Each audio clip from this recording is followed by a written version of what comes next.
যারাই নাগরিকত্ব পরীক্ষা দিচ্ছেন এখন অ্যাপ্লাই করার 3 থেকে 4 মাসের ভিতরে ইন্টারভিউ ডেট আসছে। অতীতে আপনারা দেখছেন অনেকের 1 বছর 2 বছর লেগে যাচ্ছে। কারা দেশের বাইরে যেতে পারবে, গ্রিন কার্ডে পারবে কিনা, 6 মাসের বেশি যদি আমেরিকার বাইরে থাকেন আপনাকে বলতে হবে এবং বুঝাতে হবে যে আমেরিকাতে আপনার স্থায়ী নাগরিকত্ব, স্থায়ী কাগজ থাকার অভিবাসনের সব ডকুমেন্ট ছিল। যদি ক্রিমিনাল রেকর্ড থাকে, কনভিক্টেড হয়ে থাকেন কোনো ধরনের ক্রাইমে, তখন ইমিগ্রেশন চাইলে আপনার গ্রিন কার্ডের এফেক্ট করতে পারে, আপনি ফেরত পাঠাতে পারে, অথবা সুযোগ দেওয়া হবে তোমাকে ফেরত পাঠানো হবে নাকি আমেরিকার জেলে ঢুকতে চাও। খুবই গুরুত্বপূর্ণ একটি বিষয়। এটি নিয়ে আপনাকেও প্রচুর প্রশ্নের সম্মুখীন হতে হয়, আমাদেরকেও প্রশ্নের সম্মুখীন হতে হয়।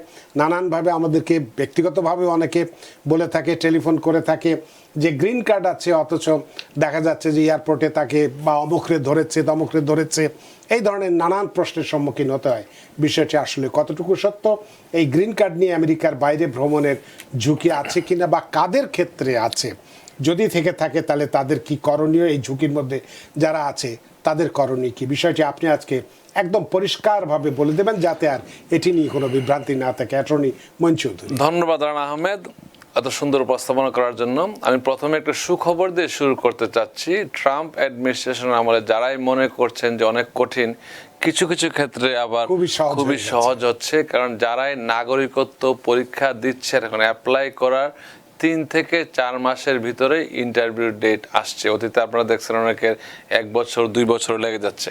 তো 3 থেকে 4 মাসের ভিতরে ইন্টারভিউ হবে, তারপর আপনি শপথ দিতে পারবেন। তা অনুরোধ করব যারাই রেসিডেন্সি রিকোয়ারমেন্ট কোয়ালিফাই করেন, যদি মিট করে থাকেন এবং যদি শর্ত সব মিট করে থাকেন, আপনি অবশ্যই অ্যাপ্লাই করে নাগরিক হয়ে যান। এইসব প্রশ্ন আপনার আর ভয় থাকবে না। আপনি যে প্রশ্নটা করেছিলেন আমার ভাই, কারা দেশের বাইরে যেতে পারবে, গ্রিন কার্ডে পারবে কিনা, আপনি তো গ্রিন কার্ডের কথা বলছেন। অনেক নাগরিকও প্রশ্ন করে, আমি যখন রাস্তায় হাটে দাঁড়িয়ে কথা বলতে চাই যে মঈন ভাই আমার পাসপোর্ট আছে, অনেকে বলছে আমেরিকার পাসপোর্টটাকে নিয়ে যাচ্ছে। এটা সম্পূর্ণ একটা ভুয়া মিথ্যা তথ্য। হ্যাঁ, যদি আপনি আমেরিকান সিটিজেন হয়ে থাকেন, আমি আমার ব্যক্তিগত যে ফেসবুক ভেরিফাইড, ওটা তো সবসময় বলে থাকি মঈন চৌধুরীতে, যে আপনারা যদি নাগরিক হয়ে থাকেন, কোনো প্রতারণা করে না থাকেন নাগরিকত্ব নেওয়ার সময়, আপনার ওয়ার্ল্ডের যে কোনো দেশে যে কোনো সময় শুধু আমেরিকার শত্রু রাষ্ট্রগুলো ছাড়া আপনি অবশ্যই ভ্রমণ করতে পারবেন, এতে কোনো বাধা নাই। যদি আপনি মিথ্যা তথ্য দিয়ে নাগরিকত্ব নিয়ে থাকেন, যেমনটা হয়েছে যে কারো কোনো ক্রিমিনাল কেস পেন্ডিং ছিল, সে এটা অস্বীকার করেছে, যখন জিজ্ঞেস করে হ্যাভ ইউ বিন অ্যারেস্টেড, আপনি বললেন না, তখন তারা হয়তো এটা ভেরিফাই করে নাই। অথবা আপনার যখন কোনো একটা ক্রিমিনাল কেস পেন্ডিং ছিল, আপনি রেজাল্ট আসে না যে গিলটি, আপনি বলেন যে কেস অস্বীকার করলেন, যদি পরবর্তীতে জানা যায় ওই কেস আপনি গিলটি প্লি করেছেন, তারা চায় বা গিলটি প্রমাণিত হয়েছেন, তাহলে আপনাকে কিন্তু সিটিজেনশিপ কেড়ে নেওয়ার প্রক্রিয়া শুরু হতে পারে, কারণ you lied under oath.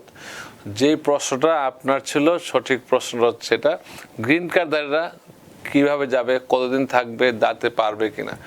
Same উত্তর আসছে, যদি আমেরিকায় বৈধ প্রক্রিয়ায় কেউ গ্রিন কার্ড পেয়ে থাকে, কেউ ফ্যামিলির মাধ্যমে, কেউ জবের মাধ্যমে, কেউ ইনভেস্টমেন্টের মাধ্যমে, এইসব ক্যাটাগরিতে, যে কোনো ক্যাটাগরিতে আপনি যদি গ্রিন কার্ড পেয়ে থাকেন এবং সঠিক তথ্য দিয়ে গ্রিন কার্ড পেয়ে থাকেন, যদি ক্রিমিনাল কেস আপনার বিরুদ্ধে না হয়ে থাকে আমেরিকায় এবং মিথ্যা তথ্য না দিয়ে থাকেন, আপনার সংক্ষিপ্ত সময়ের জন্য 3 মাস 4 মাস 6 মাসের নিচে প্রয়োজনে ঘুরে আসতে কোনো বাধা নাই।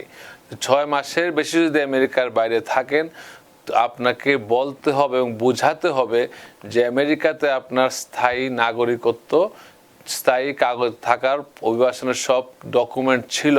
যেমন আপনার ট্যাক্স ফাইল আপনি করেন, আপনি যে বাসায় থাকেন লিস্ট থাকলে লিস্ট আপনার এখনও আছে, আপনি যদি বাড়ি ওন করে থাকেন আপনার কাগজপত্র এখনও আছে, আপনার জব থাকলে জবটা এখনও পার্মানেন্ট আছে, এগুলো আপনাকে প্রমাণ করতে হবে। 6 মাসের বেশি না হলে ইমিগ্রেশন চাইলে আপনাকে সচরাচর ক্ষেত্রে মানে কেন বলে আপনাকে, কারণ হচ্ছে দেখা যায় যে কোনো এক ভদ্রলোক যদি সে তার বাড়িও বিক্রি করে গেল, গাড়িও বিক্রি করে গেল, তার চাকরিও নাই, তার হেলথ ইন্স্যুরেন্স নাই, দেশে তার কিছুই নাই, তখন তো আপনাকে পার্মানেন্ট রেসিডেন্ট বলতে পারবেন না। নিজেই কি বলবেন তাকে পার্মানেন্ট রেসিডেন্ট, সে তো পার্মানেন্ট না। সো এই ক্ষেত্রে তারা সন্দেহ করতে পারে আপনি রেসিডেন্সি অ্যাবান্ডন করেছেন। ইদানিং যে ঘটনা ঘটেছে, কানাডার একজন নাগরিককে তার আমেরিকান গ্রিন কার্ড ছিল, তাকে আমেরিকা থেকে বর্ডার থেকে ফেরত পাঠানো হয়েছে। কেন? তার একটা কেস ছিল আগে। এটার সাথে আপনি সবাইকে অনেকে একটার সাথে একটা মানে মিলায় ফেলে, এটা মিলাবেন না। এই জন্যই বলে আপনারা একজন যদি আপনাদের কোনো অ্যাটর্নি থেকে থাকে, তার সাথে যদি আপনার কোনো ধরনের নিজের কোনো পার্সোনাল ব্যাপার থেকে থাকে যেটা আমরা এখানে বলতে চাচ্ছি না, শুনতে চাচ্ছি না, আপনি আপনার অ্যাটর্নির সাথে দরকার পড়লে কনসালটেশন ফি দিয়ে গিয়ে আপনার সিচুয়েশন নিয়ে কথা বলবেন। সে মনে রাখবেন সেজন্য অ্যাটর্নি এট ল হয়, কারণ তাহলে আমাদের কনভারসেশন আমরা চাইলে রেকর্ড করতে পারেন অনুমতি নিয়ে। আমরা কোনো সময় মিথ্যা তথ্য দিতে পারবো না। By the book, by the law আমরা কথা বলতে বদ্ধপরিকর, কারণ লাইসেন্সটা ভেরি ইম্পর্টেন্ট। সো আপনি গিয়ে দেখা করে বলবেন যদি সময় থাকে, আর যদি ফোনে কমফোর্টেবল ফোনে বলতে পারেন, আপনি সময় নিয়ে কথা বলবেন। কিন্তু এখন যা শুনছেন তা হচ্ছে exactly what is happening in this country. যদি ক্রিমিনাল রেকর্ড থাকে, কনভিক্টেড হয়ে থাকেন কোনো ধরনের ক্রাইমে, তখন ইমিগ্রেশন চাইলে আপনার গ্রিন কার্ডের এফেক্ট করতে পারে, আপনি ফেরত পাঠাতে পারে, অথবা সুযোগ দেওয়া হবে তোমাকে ফেরত পাঠানো হবে নাকি আমেরিকার জেলে ঢুকতে চাও। জেলে ঢুকালে তখন রিমুভাল প্রসিডিংয়ে পড়বেন, আর যেতে পারবেন না। আর যদি ফেরত চলে যান, গ্রিন কার্ড অ্যাবান্ডন হয়ে গেল। কিন্তু এই ক্ষেত্রে সবার ক্ষেত্রে প্রয়োজন। আবারও বলছে, আপনার নিউজ দেখে এখন সোশ্যাল মিডিয়ায় ভিউ পাওয়ার জন্য অনেক কিছু বলে, আপনাকে ভেরিফাই করার দায়িত্ব কিন্তু আমাদের দর্শকদের, এবং আপনারা কথা শুনলেই বুঝেন কে সঠিক তথ্য দিচ্ছে। Is all about general common sense. New York থেকে সম্প্রচারিত TVN 24 টেলিভিশন বিশ্বজুড়ে বাঙালির কণ্ঠস্বর।